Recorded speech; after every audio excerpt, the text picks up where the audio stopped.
Alors, un exercice sur le chlorate de potassium.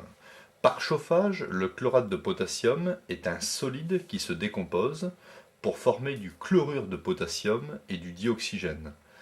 Donc écrire l'équation de la réaction pour une première question, en sachant que le chlorate de potassium c'est KClO3. Deuxième question, quelle quantité de chlorate de potassium est nécessaire pour produire 0,8 mol de dioxygène?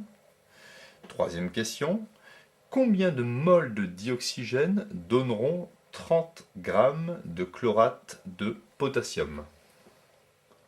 Donc, première question, on écrit ici que le chlorate de potassium, par chauffage, donne du chlorure de potassium, c'est l'association ici de l'ion potassium K+, et de l'ion chlorure Cl-, et du dioxygène.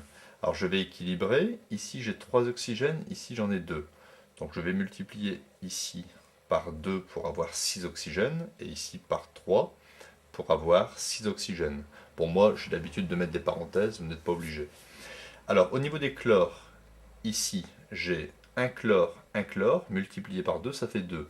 Donc je vais faire ici 2 fois la structure KCl. Comme ça, j'aurai ici 2 chlore, 2 potassium, 2 chlore, 2 potassium. Donc ici, la réaction est équilibrée. 2 KClO3 donne 2 KCl plus 3 O2. Dans une question numéro 2, on veut ici un nombre de moles d'oxygène, gaz, est égal à 0,8 mol. Il faut partir de quelle quantité de KClO3? Eh bien ici, je m'aperçois que le nombre de moles de KClO3 nécessaire sera égal à 2 tiers, vous prenez le coefficient ici, 2 divisé par 3, du nombre de moles d'oxygène que l'on désire, c'est-à-dire 0,8. Je fais le calcul, et j'obtiens un nombre de moles ou une quantité de matière de chlorate de potassium à peu près égale à 0,53 mol. Effectivement, ici, 2 structures KClO3 me donnent 3 molécules de dioxygène.